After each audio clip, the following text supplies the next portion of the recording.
Değerli arkadaşlar, biz dünyanın her yerinde kendine vatan yaptığı coğrafyaları imar ve inşa eden, kültürünü ve medeniyetini sürekli ileriye taşıyan bir milletin mensuplarıyız.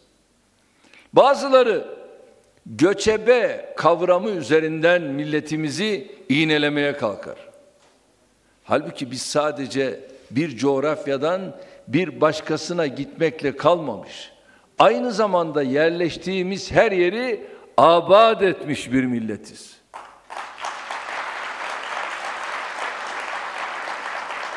Bugün gidin Orta Asya'ya, bugün gidin Güney Asya'ya, bugün gidin Kafkasya'ya, bugün gidin Balkanlara, bugün gidin Akdeniz ve Karadeniz havzalarına, hepsinde de ecdadımızın bıraktığı izlere rastlarsınız.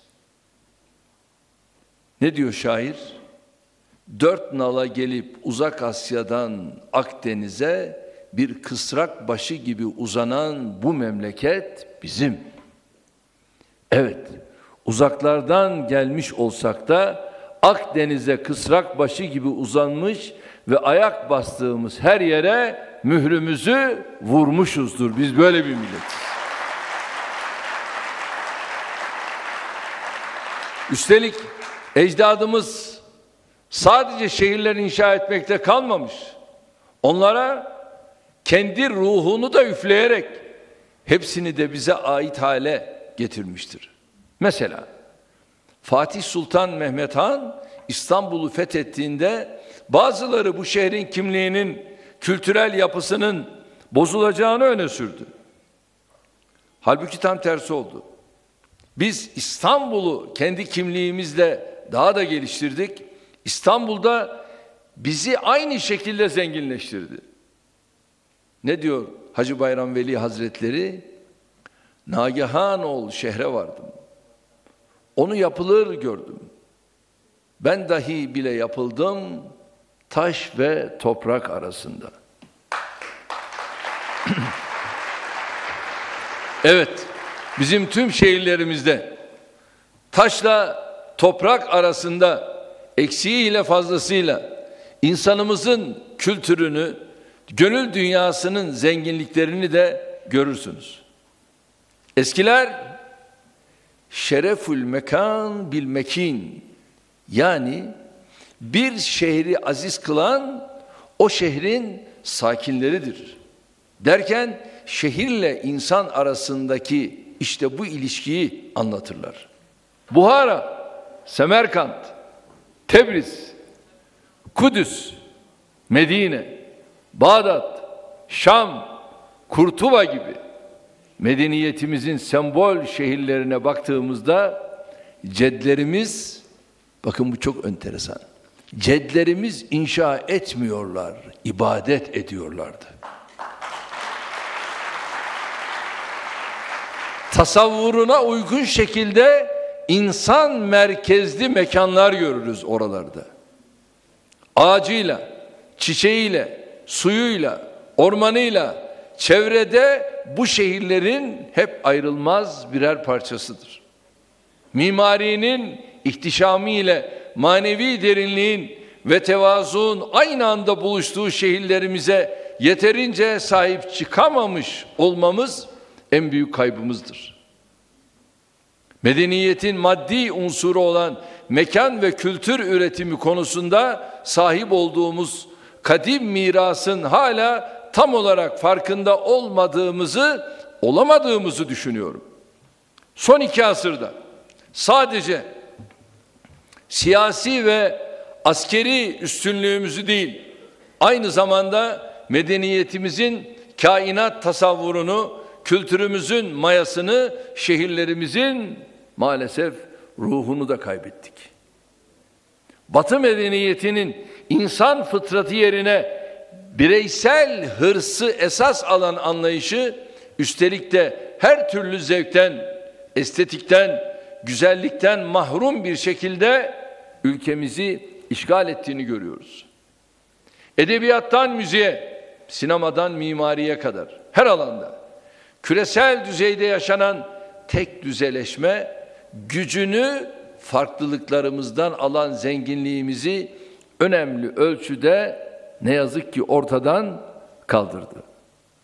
Eskiden her biri diğerinden güzel eserlerimizle donatarak içinde ruhumuzu özgür bıraktığımız yerler daha sonra çirkinliklerin kuşatması altında sadece ruhumuzun değil bedenimizin de maalesef zindanlarına dönüştü. Binalar yükseldi, yollar büyüdü, araçlar modernleşti, altyapılar gelişti ve fakat gönüllerimiz çoraklaştı, çölleşti, karardı. Geçtiğimiz 16 yılda insanımızın hayat kalitesini yükseltmek için pek çok hizmeti hayata geçirdik. Ama maalesef bu gönül çoraklaşmasının önüne geçmekte henüz tam başarılı olamadık.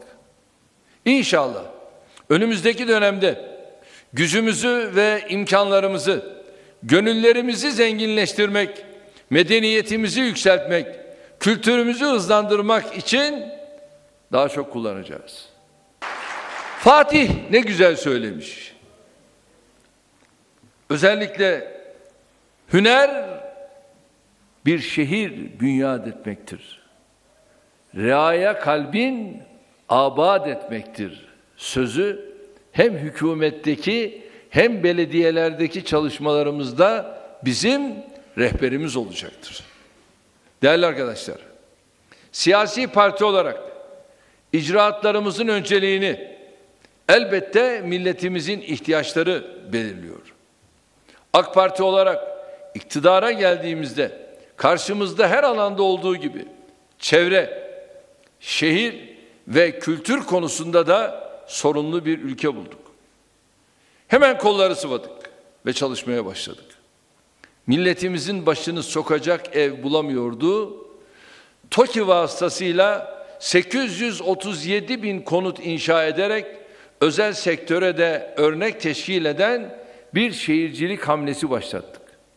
Bu süreçte ülkemize en büyük katkılarımızdan biri de Selçuklu, Osmanlı ve modern mimari yaklaşımının sentezi yeni projeler geliştirmiş olmamızdır.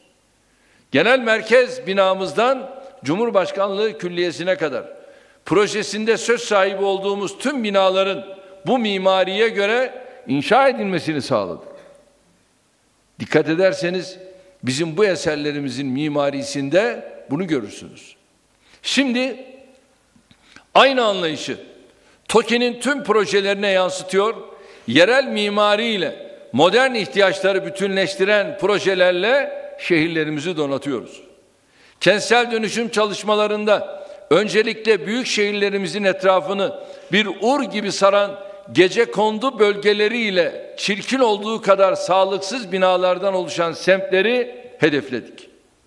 Buralar inşaat kalitelerinin kötü olması sebebiyle aynı zamanda depremde zarar görme riskinin de yüksek olduğu yerlerdir. Şu anda 53 farklı ilimizdeki 229 adet riskli alanda çalışmalar sürüyor.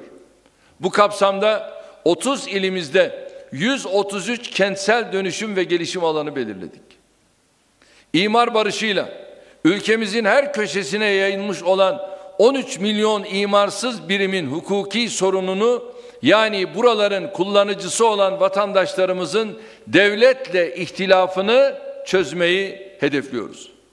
Şu anda başvurular sürüyor. İnşallah bu sıkıntılı yerlerin yaklaşık yarısı imar barışından faydalanacak görünüyor. Tabii bu süreçte birilerinin süreci istismar etmesine, fırsata çevirmesine asla göz yummuyoruz. Çevrenin korunması konusunda da çok önemli icraatlar gerçekleştirdik. Verdiğimiz destekler ve uyguladığımız teşviklerle nüfusumuzun 3/4'ünün katı atık depolama hizmetinden faydalanabilmesini temin ettik.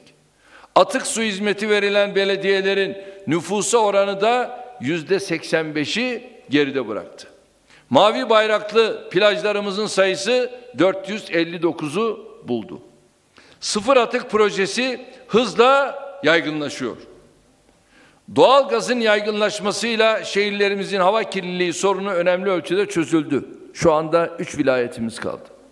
Büyük ihtimalle yıl sonuna kadar onu da bitireceğiz.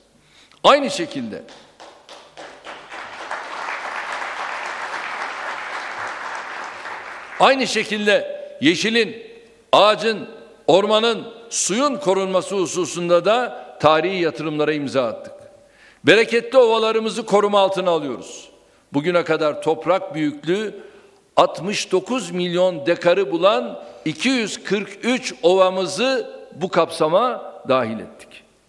Orman varlığımızı 1,5 milyon hektar artırarak 22,3 milyon hektara çıkardık. Biz buyuz. İktidarlarımız döneminde, bakın bu rakam çok önemli, küsuratı söylemeyeceğim, 4 milyar fidanı toprakla buluşturduk. Fidan üretimimizi yılda 350 milyona yükselttik. Böylece topraklarımızın erozyonla sulara karışıp gitmesinin önüne geçiyoruz.